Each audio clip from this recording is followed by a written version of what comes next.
جو کنویں سے یوسف علیہ السلام کو مصر کے تخت پر بٹھانے کے قادر ہے، وہ اللہ اس بات پر بھی قادر ہے کہ تمہاری مشکلات کو خوشیوں میں تبدیل کر دے۔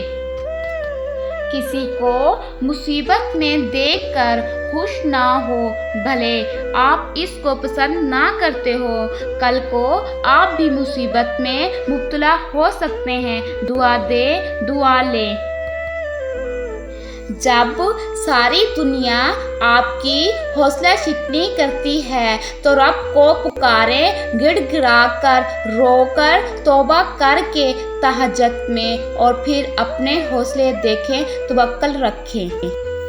حاصل اور لا حاصل یہ آپ کی لغت ہے، اللہ کے لیے سب ممکن ہے۔ اذان اور اقامت کے درمیان دعا مانگا کریں، انشاءاللہ بامراد ہوں گے۔ کسی کے خلوص اور پیار کو اس کی کمزوری نہ سمجھے، ورنہ ایک دن آپ پیار تلاش کریں گے اور لوگ آپ کو کمزور سمجھیں گے۔ شکر ادا کرنے کی وجہ نہیں ڈھونڈنی چاہیے، بلکہ عادت ڈالنی چاہیے، کیوں نہ کہ شکر گزار لوگوں سے اللہ بڑی محبت کرتا ہے۔ اللہ تعالیٰ تمہاری صورتوں اور دولت کو نہیں دیکھتا، بلکہ تمہارے دلوں اور اعمال کو دیکھتا ہے۔